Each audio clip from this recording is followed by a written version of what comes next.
Autumn Healing Story. It's a cozy autumn afternoon.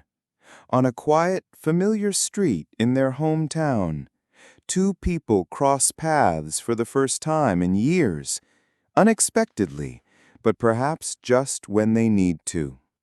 Hey, wait a second. Irene? Wow, I didn't know you were back in town. When did that happen? Are you just here for Thanksgiving or staying a little longer at your folks' place? Man, it's really good to see you again. Honestly, never thought I'd just bump into you on Main Street like this. Brian! Good to see you too. Yup, I'm back. Though, I feel like I'm sneaking in under the radar.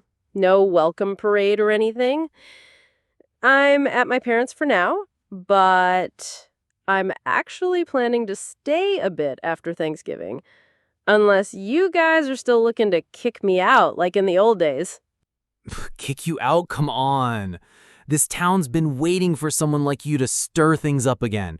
You always had that effect. Seriously, though, you're more than welcome. Stay as long as you want. Appreciate that.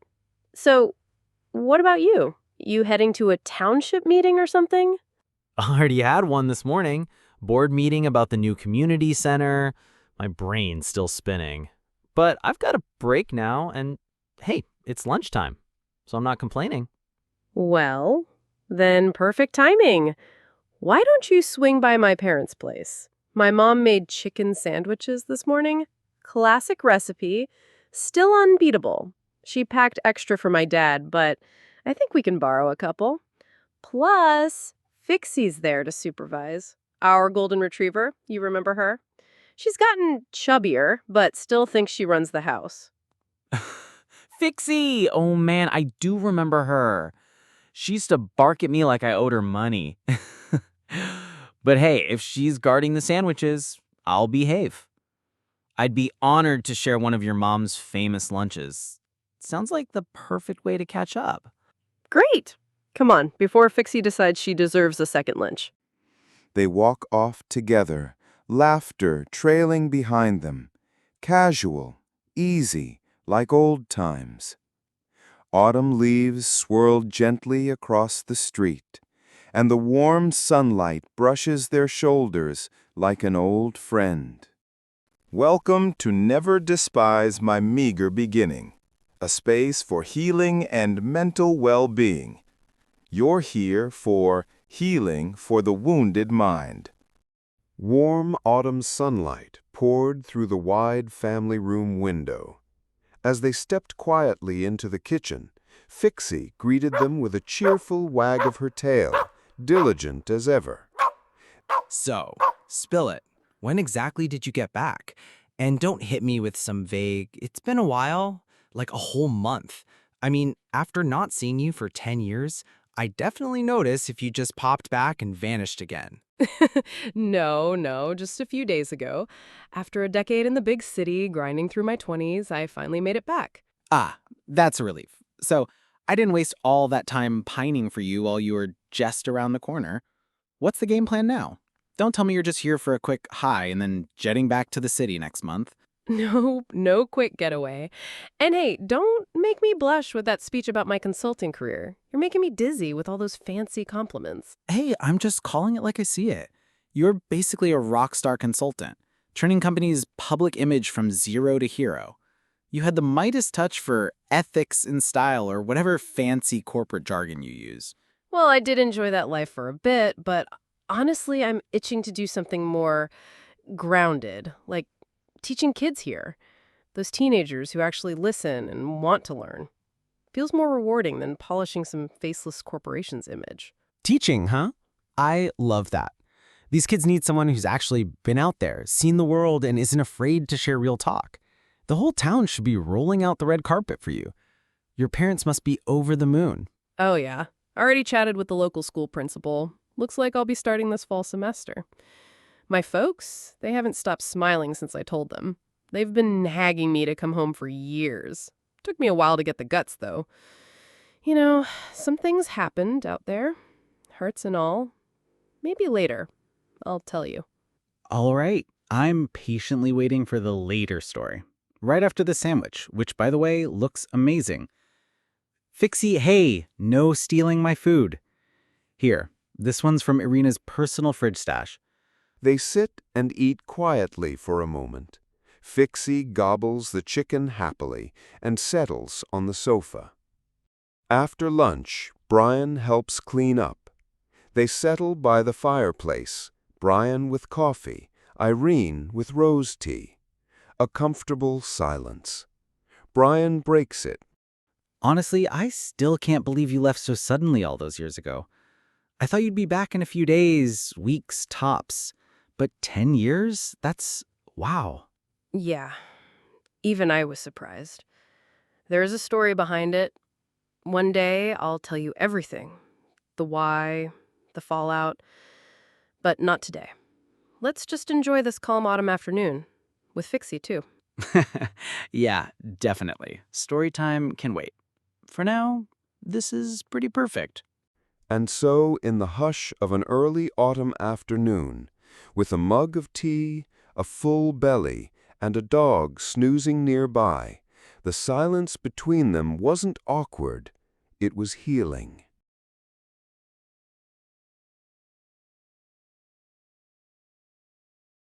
"10 years ago, the little town was buzzing with excitement, prepping for one of the biggest events of the year, the new mayor's reception ball, held at the fanciest banquet hall just outside the city.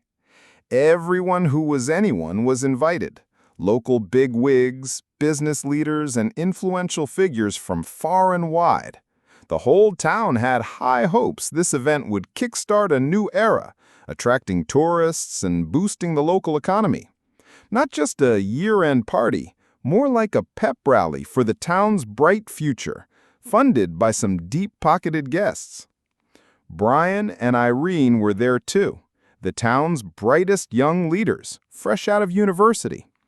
Different majors, different paths, and they didn't see each other as much as back in high school, but their friendship was still solid.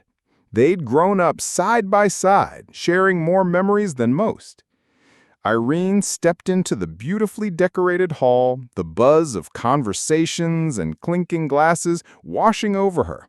The aroma of delicious party food made her stomach rumble. She scanned the room and suddenly spotted Brian, nose to nose with Stepani, locked in what looked like a serious conversation on the couch. For a moment, Irene just froze, watching them like a deer caught in headlights.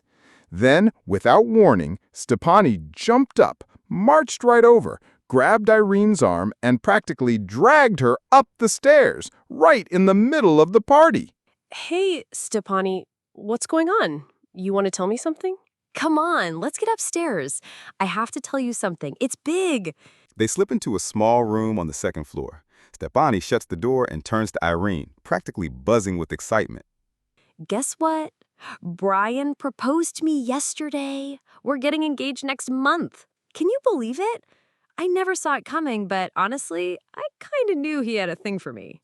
Wait, what? Are you serious? I don't know what to say. Irene trails off speechless. She suddenly bolts out of the room and rushes downstairs, only to be stopped by a firm hand on her arm. Hey, Irene. Didn't expect to see you here so soon. You look beautiful. No, scratch that. Gorgeous. Before Irene can answer, Stepani swoops in and stands between them like a pro proclaiming her territory. Brian, you don't have to follow me around like a lost puppy. Irene and I were just having a little girls' chat, secrets and all that. She trusts me completely. I'm basically her best friend now. Isn't that right, Irene? Stepani gives Brian a sweet little arm squeeze, clearly loving the spotlight. Irene just stood there, too stunned to say a word. Meanwhile, Stepani was on fire, soaking up every bit of attention like she was the star of the show. Hours later, Irene watched helplessly as Stepani led Brian away from the party to a nearby fancy restaurant for a private meeting. The word engagement echoed in her mind like a broken record. Outside, the chilly November air made her shiver. She quietly slipped back into the empty event hall, grabbed her gown, and headed home, her heart heavier than the cold night. After rushing back home, Irene still couldn't calm down from the shocking words Stefani had dropped. The word engagement kept echoing in her mind, unable to shake it off.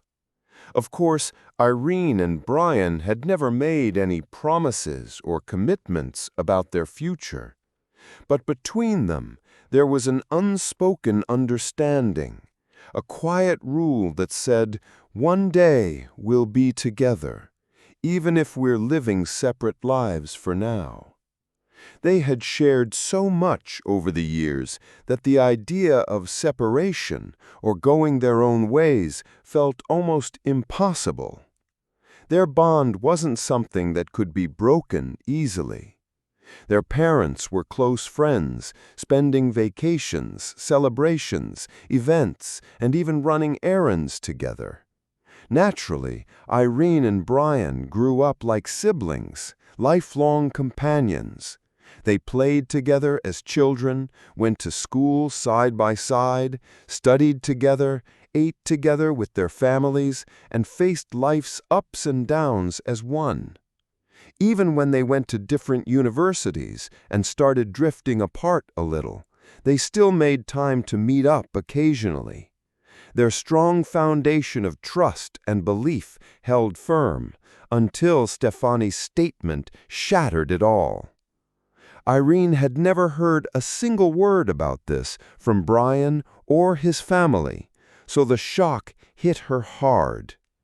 She isolated herself for a while, mostly staying home during the winter, feeling colder inside than the chilly wind outside. But what frustrated her even more wasn't just Stefani's words. It was the harsh gossip from the local neighborhood ladies. Their relentless whispers and judgments were the most unbearable of all. Stefani's ugly, twisted rumor about her engagement to Brian and Irene's supposed disruptive behavior to break up their sincere relationship spread like wildfire through the town. Wherever Irene went, events, gatherings, even simple errands, the gossiping women would whisper behind her back, blaming her in hushed tones. Sometimes they even confronted her directly, attacking her character, calling her a liar and untrustworthy. On more than one occasion, they accused and criticized her aggressively, right to her face, with angry expressions. Suddenly, Irene became the target of relentless criticism, especially from the loudest, most judgmental middle-aged women in town. But around important men or outsiders, these same women would put on polite faces, hiding the cruelty. Few people realized how much Irene had been suffering from their bullying throughout that harsh winter and into spring. One cold afternoon, as Irene returned from running a few errands out of town, she caught sight of something unexpected near the town entrance. On the old stone bridge, she saw Brian, Stefani, and her uncle engaged in what looked like a serious conversation. They didn't notice her from a distance, too absorbed in their own world. What struck Irene was the closeness between them, especially Stefani and Brian. Stefani kept brushing his arm, touching his shoulder, even playfully pressing her hand to his chest as she laughed in her overly sweet, performative way. Brian, polite and smiling, didn't seem to mind. In fact, he looked comfortable, even enthusiastic. If he noticed Stefani's flirtatious behavior, he didn't show it. Irene froze. She had nowhere to go, nowhere to hide, so she stood there quietly for a moment, watching, feeling the sharp sting of something she couldn't quite name, betrayal, confusion, heartbreak? Maybe all of them. Since that autumn, when Stefani's engagement news and the town's cruel whispers pushed Irene into isolation, she'd avoided reacting to anything publicly. This was her first time seeing Brian since the mayor's ball, and it wasn't how she imagined it. Once the three of them headed back into town, Irene slipped in unnoticed, her presence like a shadow. The town hadn't changed. The gossiping women were just as cruel, their whispers just as sharp. Irene withdrew deeper into herself, building walls to protect what little strength she had left. But over time she began to notice a pattern. One of the most vocal gossip women was always hovering near Brian's family. It became clear this woman had hopes of marrying her eldest daughter to Brian. When she saw there was no interest from Brian or his parents, her jealousy twisted into something darker, especially toward Irene. She began to target her more aggressively, blaming her for things she had nothing to do with. Small rumors turned into scandals, and the other local women followed her lead, forming a toxic circle of blame and judgment. Yet in public, they smiled sweetly and behaved like respectable citizens, especially around men, elders, or anyone important. No one saw the truth. No one saw what Irene was going through. One bitterly cold evening, Irene found herself back on that same stone bridge, the place where she and Brian had shared their first kiss as teenagers. Now it felt like a relic of a different life. She stood there, overwhelmed, her heart heavy and mind lost. There was no one to talk to, nowhere to go, no shoulder to cry on. She considered reaching out to Brian, maybe to explain, to seek comfort. But deep down she knew he wouldn't believe her, not after everything Stefani had made him believe. Irene had seen it with her own eyes, how close they were. The wind howled through the empty air, cutting through her coat and into her bones, but she felt nothing. Her mind was numb, spinning with questions she couldn't answer. Should I leave this town? Where would I even go? She stood there in the freezing dark, lost, not just in the cold, but in life itself. It wasn't until the following autumn that Irene finally left town. She had wanted to leave much earlier, especially after the ugly gossip circle grew worse, fueled not just by Stefani's manipulations, but by the relentless whispers of those women. Still, Irene wasn't impulsive. She knew better than to just pack up and rush to the big city without a plan, even though her mind was already miles away. Determined, she applied to countless office jobs in the city, a place she'd never lived before. The thought of settling in an unfamiliar world with no family, friends, or acquaintances was intimidating.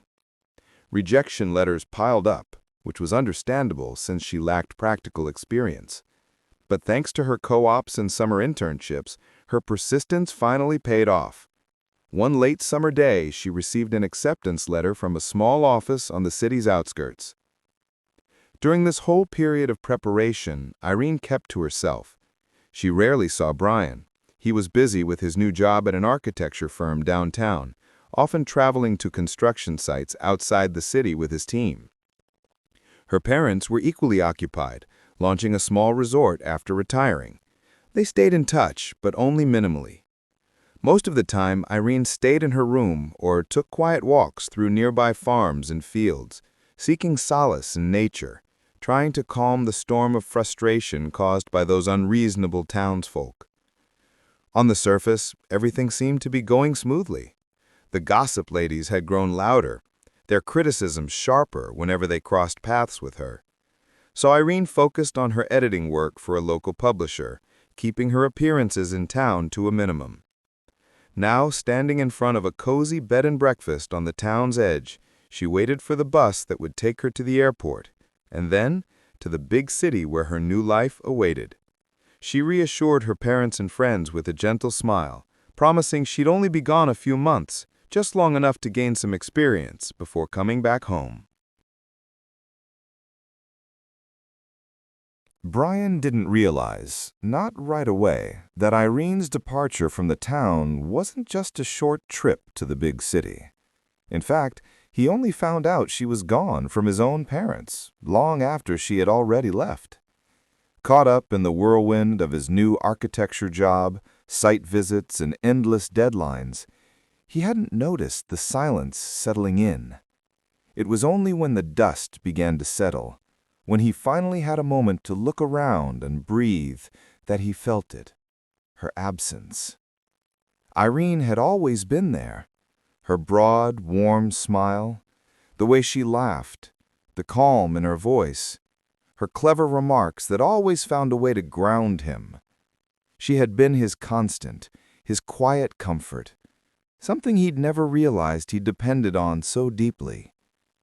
He had assumed, like many do, that she was just testing the waters of the big city, as young women sometimes do, chasing curiosity and adventure. He never imagined she wouldn't return. But as weeks turned into months, and then years, the weight of her absence became undeniable. The town, though still full of familiar faces, friends, neighbors, and even the support of his loving family, felt strangely hollow. There was a part of his life that nothing else could fill. Irene had always been the one he could lean on, the one who knew how to comfort him with just a look or a well-timed joke.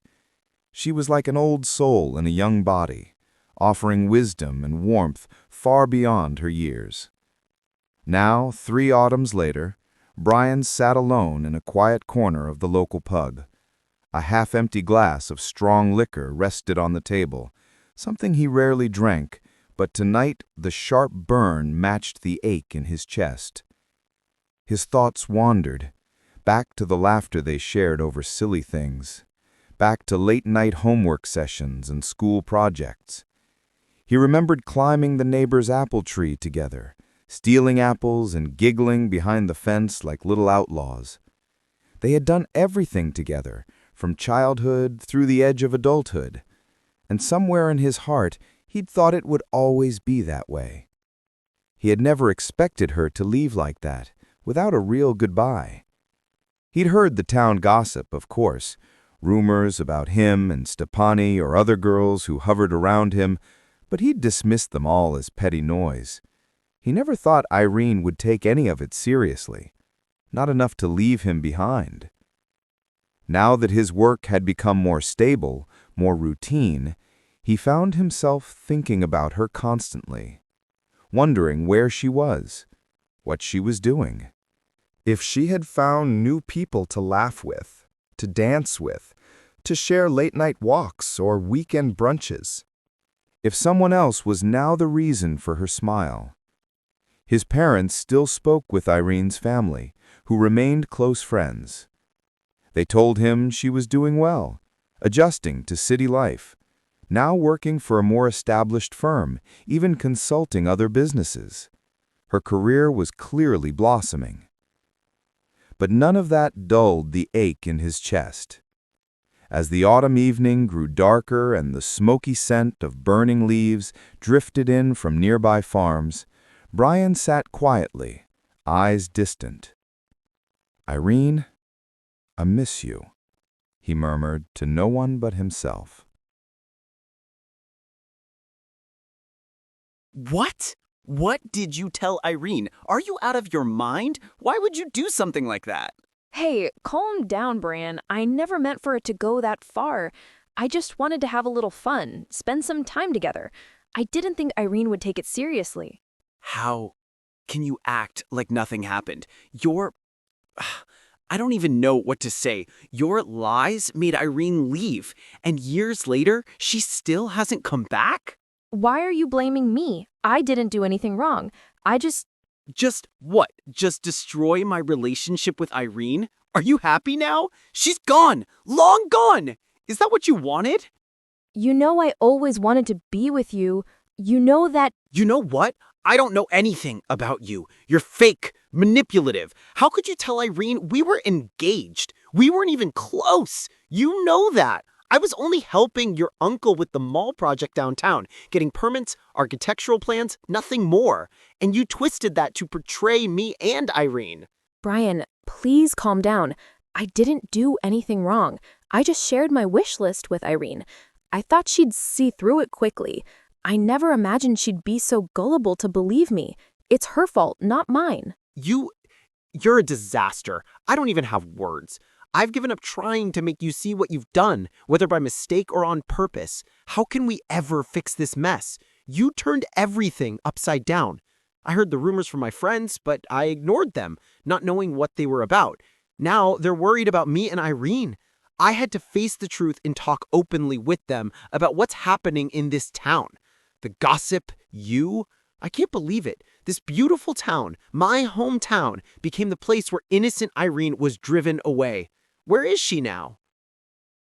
Stepani's once long hair was now cut to shoulder length, a sharp contrast to her usual look. Her vibrant youth seemed to fade as quickly as her 20s slipped by. She even dyed her hair brown, mirroring Irene's color, hoping to draw Brian's attention. But the effort only highlighted her loss. The lost youth, the desperation, the false energy she used to lure innocent people.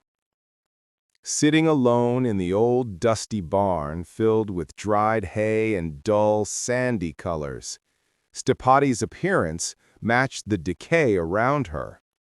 The charm she once had was gone. As the sun set, shadows crept in, swallowing the barn in darkness. From afar, the faint sounds of horses and children's laughter floated through the air, life continuing outside, while Stepani remained trapped in her own downfall. Brian checked the measurements again, 4 times now. He knew they were accurate, but he couldn't help himself. Repetition was his way of staying grounded, of keeping his mind focused on the tangible details of the job, rather than letting it drift into chaos. He called over the construction crew and repeated the same instructions he'd given earlier that morning. It wasn't because they hadn't listened. It was because he needed them to fully understand the importance of following regulations down to the letter. It mattered. Precision mattered. Before heading off to inspect another site, Brian paused and looked up at the steel framework of the new building, the skeleton of something solid, rising out of the dirt. It was progress, visible, measurable, dependable. Lately, he'd been spending too much time outdoors, moving from site to site, volunteering to take on more work than necessary. Supervising the actual construction process gave him a strange sense of peace. It pulled him away from the emotional mess he had left behind, with Stepani and with Irene.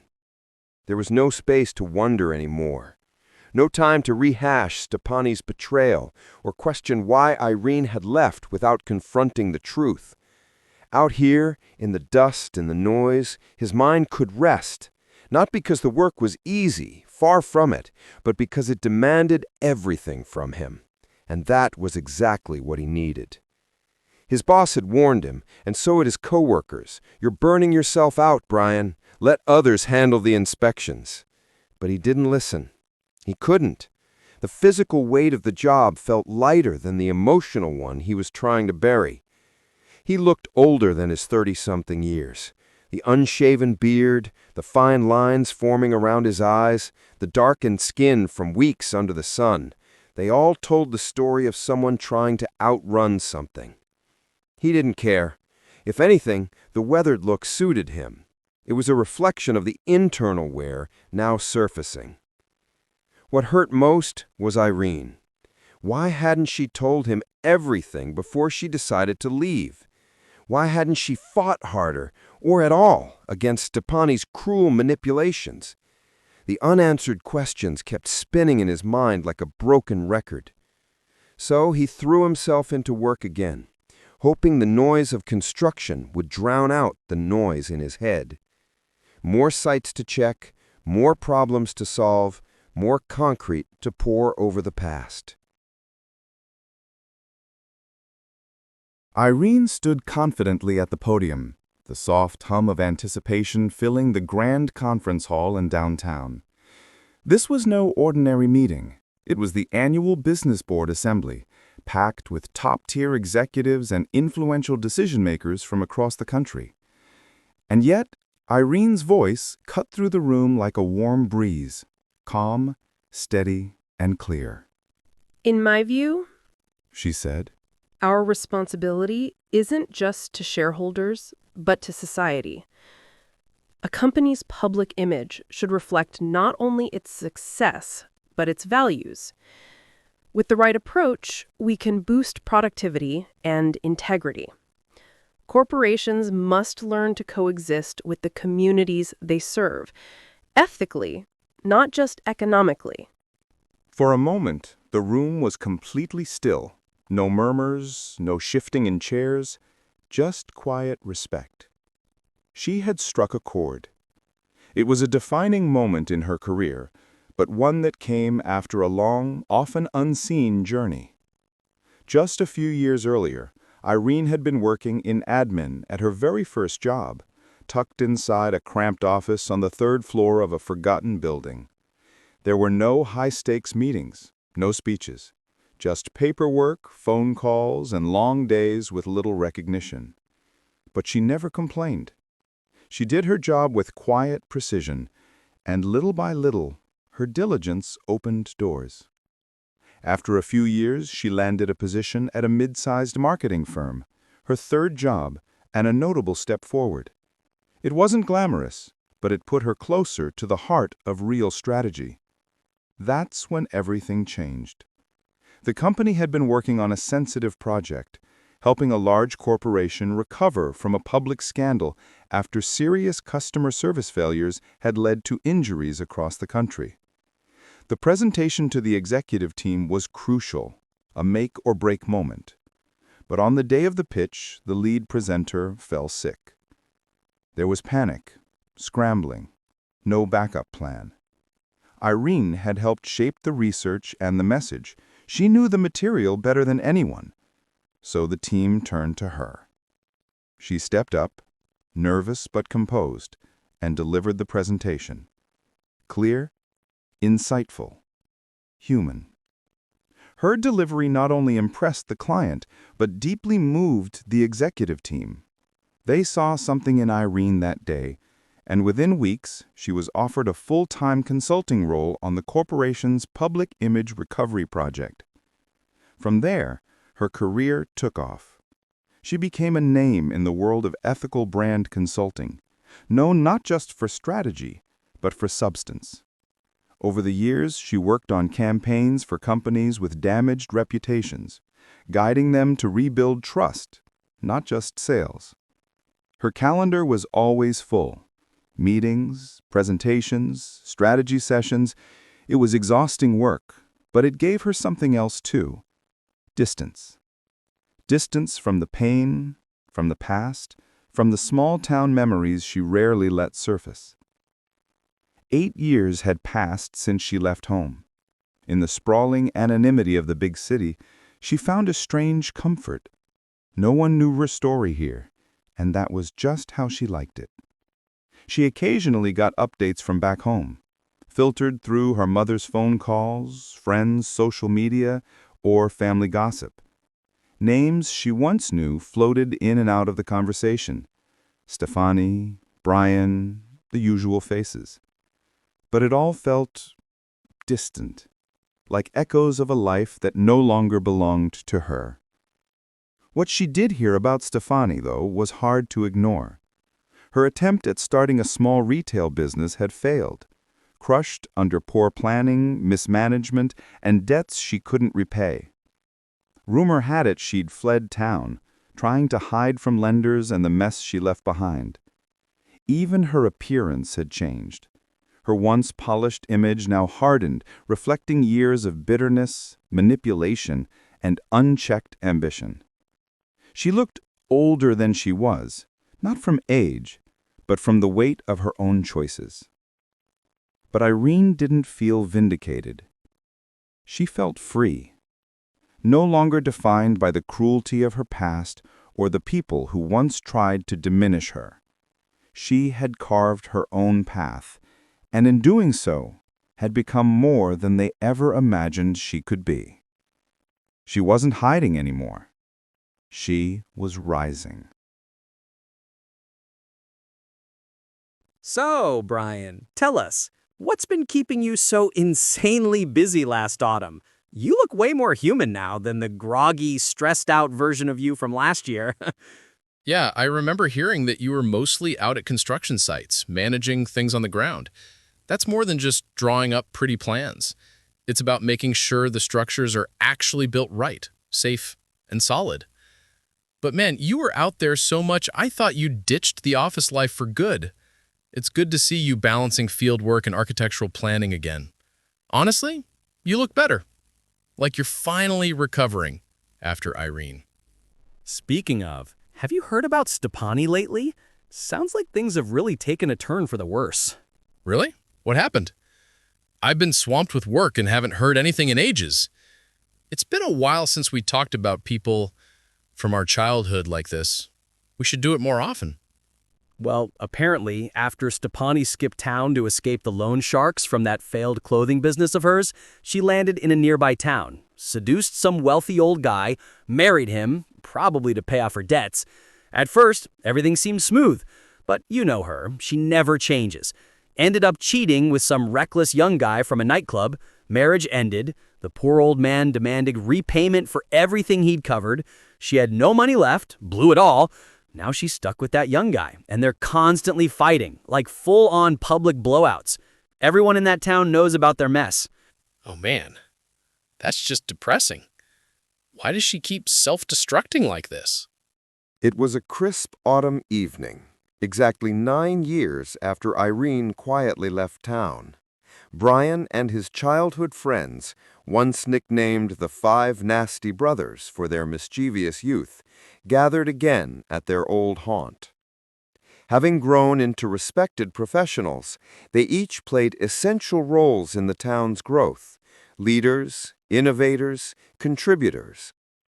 Brian, once adrift in grief, had slowly found balance again. Now a key figure in a leading architectural firm, he was spearheading major urban development projects in neighboring towns. His creativity and commitment were finally being recognized by both government officials and construction companies alike. Yeah, I heard about Stepani too. It's heartbreaking in a way, watching someone unravel like that. She's like a cautionary tale. I keep thinking about Irene, though, how she quietly built her career as a corporate consultant, not just shaping how companies look on the outside, but actually guiding them to evolve from within. It's the exact opposite path. Exactly. Irene had substance, real integrity, unlike Stepani. Actually, Brian, did you ever find out the real reason Irene left town? What do you mean? I thought it was because of Stepani's manipulations during that fake engagement mess. That was part of it, yeah, but not the whole story. You ever heard about the gossip circle? Those women in town who made it their mission to ruin Irene's life? Gossip circle? What are you talking about? I've never heard that. Are you serious? That's why she left almost a decade ago? I didn't know either until recently, but it's true. Remember Isabella, the one with the daughters always accidentally bumping into you everywhere? On the street, at festivals, even outside your office? She was trying hard to marry one of them off to you. When that didn't work, they turned their bitterness onto Irene. They spread rumors, cornered her emotionally, made her feel unwelcome. They even pretended to be her friends in public, but behind closed doors, they were tearing her down. It was relentless. Eventually, they formed a whole little toxic group. That's what finally broke Irene. She couldn't take it anymore. I can't believe this. All that happened right under my nose and I didn't see any of it. Sometimes the ugliest things hide in plain sight. As the autumn night deepened, the beer flowed, and the old friends spoke more freely about their dreams, setbacks, and the invisible scars carried quietly for years. They weren't just reminiscing, they were beginning to understand each other and themselves a little more deeply than before. In their shared hometown, amid laughter and truth, healing had finally begun. The following Monday, Brian returned to his usual routine at the architectural office after a heartfelt weekend reunion with his childhood friends. Work picked up quickly. Meetings with his boss and team filled the day as they prepared for a major new development project on the outskirts of town. It was the kind of work that demanded total focus, exactly what had helped him cope these past few years. As one of his friends reminded him during their conversation at the pub, Brian had spent much of his time on fieldwork, not just for the job, but to escape from Irene's absence, from Stepani's manipulations, from thoughts he couldn't shake. Out on the sites, he could quiet his mind. There, among blueprints, noise, and problem-solving, things made sense. But when he returned home each evening, alone, his thoughts wandered. The silence was louder. In the beginning, after Irene left, sleep didn't come easily. He would lie awake in the dark, replaying memories and unanswered questions. But over time, the physical exhaustion from constant site visits and mentally demanding projects allowed him to drift off without a nightly struggle. He was lucky. Surrounded by talented coworkers and a supportive boss, their shared energy and relentless commitment pushed every project forward with excellence. With countless late nights and tireless collaboration, they earned deep respect across the industry, and even from municipal leaders. Now, Brian held a senior executive position at the firm. The company had grown, and so had he. He loved the work. Watching an idea evolve from lines on paper into physical form was still one of the most fulfilling parts of his life. Still, nothing compared to Irene. His heart ached quietly whenever her name surfaced in casual conversations or in brief updates from his parents or old friends. The pieces they shared were never enough, just fragments of a larger picture he no longer had access to. He often wondered how she was really doing, living alone in the big city, carving out a career without anyone by her side. Was she okay? Was she happy? Did she ever think of him? That night, Brian left the office last, as usual. The building was silent, his footsteps echoing through the empty hallway. There was something oddly comforting in that loneliness now. Maybe he was healing. Maybe, even if he didn't admit it out loud, some part of him still hoped Irene might return someday, just passing through town after nearly a decade away. He didn't know. But as he walked into the glow of the busy night streets, he felt something shift, something calm. Life goes on, he mumbled to himself, pulling his coat tighter, letting the sounds of the city carry him home. Nearly a decade had passed since Irene last walked the streets of her hometown. Her return wasn't quiet, not by any means. The moment word got out, her days filled up fast with greetings, conversations, and invitations. Family, relatives, old classmates, neighbors, even people she barely remembered now seemed eager to catch up, if only for a quick hello. It felt, in a strange way, like a homegrown celebrity tour, one where she had to manage time, energy, and expectations.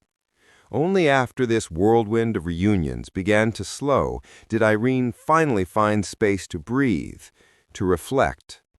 And it was during one of those quiet moments, on a sunny afternoon walk downtown, that she unexpectedly crossed paths with Brian. She hadn't told him, or his parents, about her return. Not because she didn't want to, but because she needed time. Time to adjust. Time to understand what she wanted from that meeting. Time to figure out what their connection meant now that so much had changed. Her homecoming wasn't a spontaneous decision. It was something she'd considered for years, especially after building a strong and fulfilling career in business consulting. She loved the work, guiding companies toward positive transformation. But something was always missing, a longing for her roots, for the place where it all began, for a chance to give back. Now that she was here, the town welcomed her with warmth, curiosity, and most of all, hope. During a conversation with the principal of a local school, Irene accepted a temporary position working with sixth-grade students. Not as a traditional homeroom teacher, but more as a counselor and mentor, leading workshops, guiding school events, and sharing her journey with the younger generation. And depending on how things unfolded, several competitive local high schools had already expressed interest in bringing her in to influence their students, especially young women. In a town where there were few female entrepreneurs or leaders to look up to, Irene's story could make a real impact. She welcomed the opportunity, not just to teach, but to inspire. The day of her first school-wide presentation, she stepped into the grade 6 classroom early to meet the students. Their wide, curious eyes lit up the room. Eager, innocent, hopeful. And in that moment, Irene felt something shift inside her. She smiled. She knew she had made the right decision. She was home. Why didn't you tell me, Irene, about everything? Not just Stepani and her web of lies, but what did they call it? Oh, right, the gossip circle ladies. God, I was so blind back then. I had no idea how much pain you were going through. I'm really sorry for not being there when you needed someone. Can you forgive me? Brian, you don't need to apologize, but I appreciate it more than you know. Honestly, it was my life. I should have faced things more bravely, not shrunk back like some scared little bird. I let their illusions become my reality. The truth is, I hid. I just endured. And I thought that was strength. But now I know. It wasn't. No, don't do that. Don't blame yourself. You were young and kind and trusting. You didn't deserve what they did to you. None of it was your fault. Yeah, it would have helped if you told me back then, but I get it now. Especially after Stepani threw that fake engagement thing out there. I must have seemed like the last person you could trust. She manipulated everything, twisted your heart into knots. I'm really, really sorry, Irene. You're right about one thing. I was naive. I had no tools to deal with any of it, and instead of asking for help, I buried everything. I blamed myself, just like they blamed me. I didn't know what gaslighting was back then. I just thought I was the problem. God, the gossip circle. Tell me, how the hell did women like Isabella and her crew get so cruel? Going after someone your age like that, just because they couldn't control the narrative? That's not small-town drama. That's some full-blown villain origin story stuff. You said it. If only I had known you were on my side back then, maybe things wouldn't have spiraled so far. But hey, speaking of them, I've heard bits and pieces. What actually happened to Isabella and her circle of chaos? Oh, you're gonna love this. So, Isabella, turns out she's been battling colon cancer. Treatment's been rough, and she's barely mobile now. And her daughters, scattered to different towns, still chasing eligible bachelors. Not much luck there. Turns out wealth doesn't exactly fall into your lap when you're allergic to hard work. Wow, that's, dramatic. Oh, it gets better. Her husband took off years ago. cleaned out every stash of hidden cash she'd squirreled away in that crumbling wannabe mansion. And the gossip circle? Totally dissolved. Why? Because their big final act was trying to scam the new businessman in town, who, plot twist, sued the entire group for attempted theft and harassment. They're all heading to court soon. Honestly, it might be the most exciting courtroom drama this town's seen in 50 years. Brian, since when did you become the town's unofficial gossip columnist? Hey, don't get used to it. You know I hate drama. But for you, I'll make an exception. And by the way, your return, it's changed everything. The town feels brighter with you here. I mean that. Thank you, Brian. That really means a lot. I'm just glad you came back. We all needed a little light around here. Especially me. So, Irene, how's the hometown life treating you? Cozy enough to make you forget the big city hustle? Or are you still sneaking glances at your suitcase? Yeah, like your aunt said, we're really happy you're not just here for a quick pit stop, but actually thinking about settling down.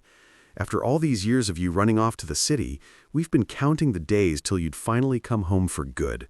No more, "When are you visiting?" texts every week. Exactly. And don't worry, you're not that cute 6-year-old anymore begging me to catch fish in the stream.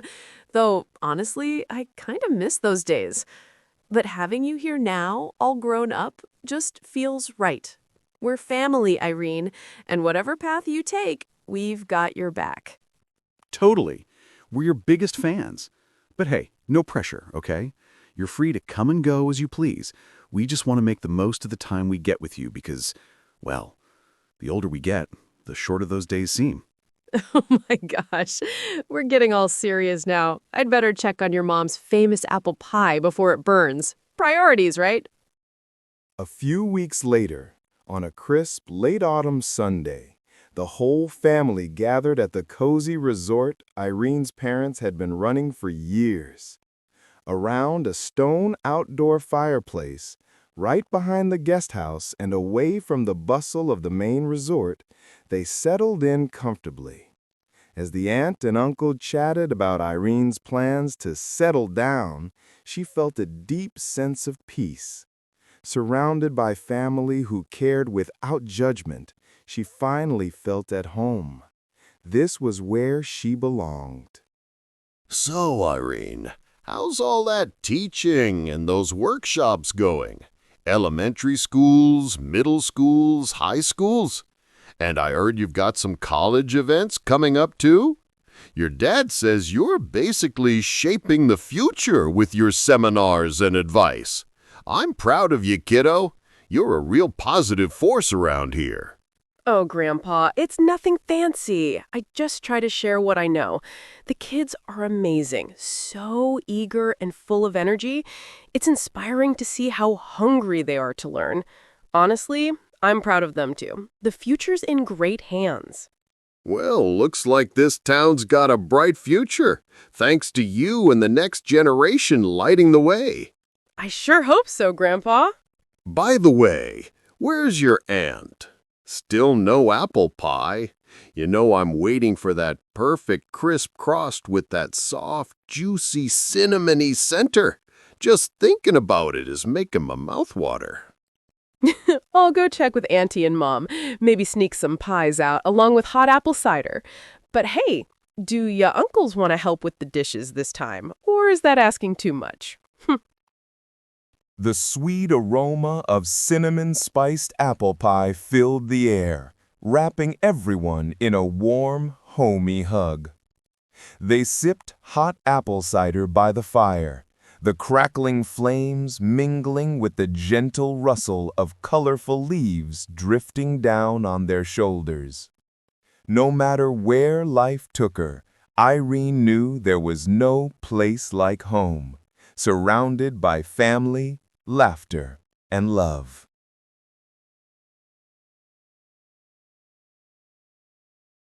While Irene was enjoying a cozy moment with her family, Brian was making his way to the airport. He just wrapped up a business trip to the big city, where Irene had spent most of her 20s and early 30s.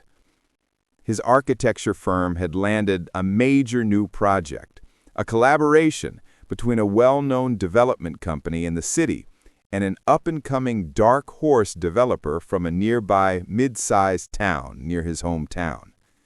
That meant Brian had to juggle visits to both places, spending endless hours in meetings with architects, engineers, construction crews, municipal officers, and local business leaders. After a full week of negotiations and brainstorming sessions, he finally had some free time to head home. He was exhausted, but satisfied, confident that with all the strategies, plans, and support hammered out, his team could pick off the project strong. Work had kept him so busy that he barely had time to think about anything personal. Now, as the crowds bustled around him in the busy airport lobby, his mind was focused on just one thing: Irene and their hometown. Once he boarded the plane and looked down at the sprawling city fading behind him, he felt that pull home. He missed Irene, her bright, infectious energy that seemed to light up any room. He loved her warmth and the way she could comfort him and anyone in need without even trying. He didn't want to overthink or dive too deep into complicated matters. For now, all he wanted was to relax, to leave the chaos behind for a while. Life, he thought quietly, is long, but sometimes it's also surprisingly short. Hey, Brian, already back? I thought you were going to stick around for at least another week. No way. How could I survive another week surrounded by all that noise and chaos? Honestly, I'm just glad to be home. Oh, I get it. That's city life for you. Busy, loud, and kinda crazy. Some people love the anonymity, disappearing into the crowd. But here, everyone knows your business. No secrets in a small town. Exactly. Both places have their pros and cons, but hey, this is my hometown. What more could I want? So, how was the trip? Productive? And by the way, you look great. Like the trip treated you well. Is that all written on my face? Can't hide anything from you, huh? Yeah, it went surprisingly well. I was carrying a ton of worries on my shoulders before I left, but everyone I met was so supportive. That made the whole thing worthwhile. I'm glad to hear that. Honestly, I think your success comes down to your personality. And, of course, all that hands-on experience that impressed everyone. Thanks. That's nice to hear, especially coming from you. I always knew I was good, just needed you to confirm it. Brian, you're way too confident sometimes. Hey, you know me. I'm usually quiet and gentle. Just today I felt like being a bit more cheerful and fun. Hey, Fixie, how have you been? Looking healthier and more energetic? Got any snacks or chicken bites yet? Has Irene spoiled you rotten? Fixie's welcome barks probably echo through the whole town by now. She's so excited to see you. I'm pretty sure she likes you more than me. Let's catch up more at the cafe nearby. Fixie can hang out with us there. Oh, I love the autumn decorations here. So cozy and beautiful. Fixie, you like it here too, right? She definitely does. She's such a social butterfly. Irene, I'm really grateful you're back in this lovely hometown. I have high hopes everything will go smoothly. And hey, if I get a little overenthusiastic or overwhelm you, it's not on purpose. No worries, Brian. I totally get it. I feel the same way. No apologies needed. Even though we've been apart for a while, actually a long while, it feels like just yesterday we were holding hands and talking about everything around us. Remember that?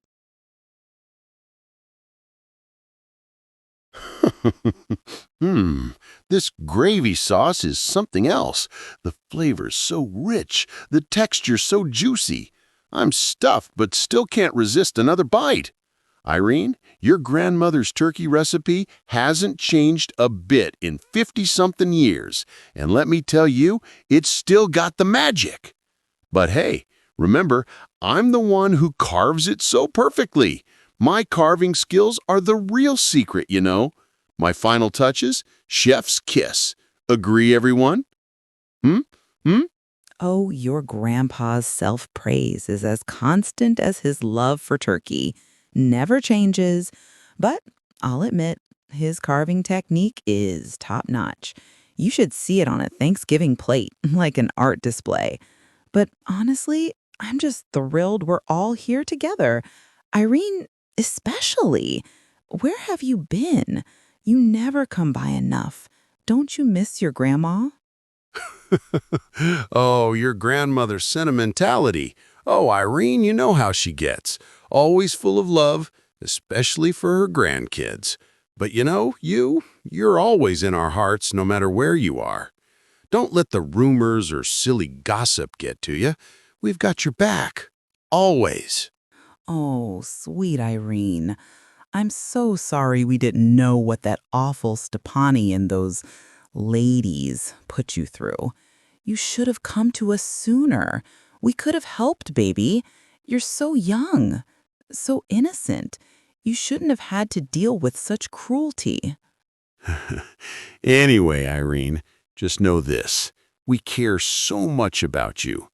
Me, Grandma, your uncles, your aunts, everyone. We're all here for you. Always.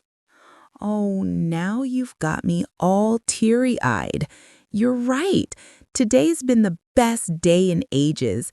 It's like your welcome back party, Irene. The dining room is alive with color. Bunches of chrysanthemums in vibrant hues fill the room with their soft fragrance. The table is beautifully set with autumn-themed plates, pumpkins, pine cones, and colorful leaves scattered all over. The star of the table, a perfectly roasted turkey, is surrounded by sides and cranberry juice made with care by Irene's father. The warm, mouth-watering smells drift from the kitchen to the dining room, making everyone's stomachs rumble in anticipation. Irene sits back, feeling overwhelmed by the love and support of her family. She's filled with a sense of belonging, and a warm glow spreads through her as she realizes just how lucky she is to have them.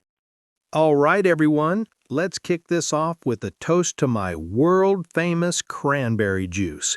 It's not official yet, but soon everyone will know. No one can replicate it, trust me. You're not kidding. That's some seriously good juice. Honestly, it's better than last year's. What's the secret, man? Spill it. My secret's safe with me. No one's stealing my recipe. But anyway, cheers, everyone. Let's celebrate this amazing dinner. And as your grandparents said, Irene's home. Your mom and I have been on cloud 9 since you've been here. It's like a dream come true. Irene, don't mind me. I'm just over here trying to steal your dad's cranberry juice recipe. You know, just curious about how he's mastered it.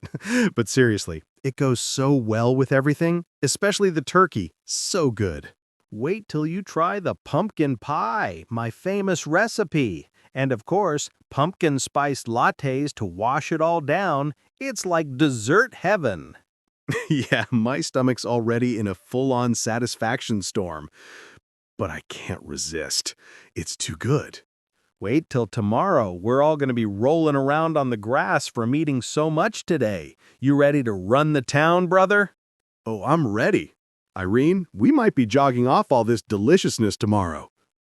As Irene, still feeling the warmth of the moment, remains seated and enjoys the buzz of conversation around the table. Her father and uncles are already in the kitchen, clearing away the dishes, laughing over some inside joke. Their close bond is something Irene cherishes, and it always makes her smile. Turning back to the table, her grandfather catches her eye and pulls out one of his hand-carved wooden crafts from the side. The conversation quickly shifts to crafting, with the room filled with excited chatter. It's clear this Thanksgiving isn't just about the food. It's about family, love, and sharing the moments that matter most. Yeah, honestly, I don't get it either. I mean, it's not like I was expecting praise or compliments, but how cruel they acted. Like they were torturing you, such a young and innocent soul. That stuff really makes life miserable. Just thinking about it makes me feel terrible. Totally. That period, I don't even want to remember it. If I could, I'd erase it from my life entirely. It was such a dark time. And it's not just a female thing, but jealousy and envy, especially among women, can cause so much trouble. They somehow form these little secret clubs targeting the honest, gentle, sweet ones, the type who live by kindness and don't play by petty rules, because they know those people wouldn't hurt a fly. Instead of harmony, it's all about emotional and psychological attacks, especially in front of influential guys, to make sure nobody notices the truly amazing ones. At first, I didn't realize how deep their hatred ran, but they put all their energy into tearing down those who shine, who have potential for a bright future. Why not focus on improving themselves instead? It's just not normal, and honestly, I don't get their mindset. Exactly. They're toxic. Honestly, they shouldn't be allowed to mess with such wonderful minds. Look at us. Our best years, our 20s, just slipped away. We didn't cross paths then, but here we are, now, mid-30s, finally reunited after all this time. Yeah. But now we're together. No enemies. No one trying to tear us apart. And if it ever happens again, we've got experience. We know how to handle those ugly situations, not just hide or run away. Are you talking about me? Because I'm right there with you. I'm not running from anyone anymore. I'm done believing everyone's nice. At least now I know how to face those people head on. That's the biggest lesson I've learned over the years. So does that mean you're officially admitting our relationship from now on? Can I take that as a yes? Because I don't want to lose you again. Yeah, I had some flings during your absence, some serious, some not, but none of them were real. You're the missing piece I never found. Oh, I know you met some girls in your 20s. I'm teasing. You should have. I met a few guys in the big city too, but most were all show and no substance. A couple were decent, but none had that charm and integrity you just naturally carry. Okay, maybe that's a little too much praise for you. No way! I could listen to your compliments all night long, Irene. As night falls, their conversation keeps flowing, warm and endless. Sitting close, holding each other gently, their hearts filled the space between them with trust and respect. Sure, challenges may still lie ahead, but now they face them together, ready to overcome and smile through it all. And as autumn deepens its colors around them, so does their bond.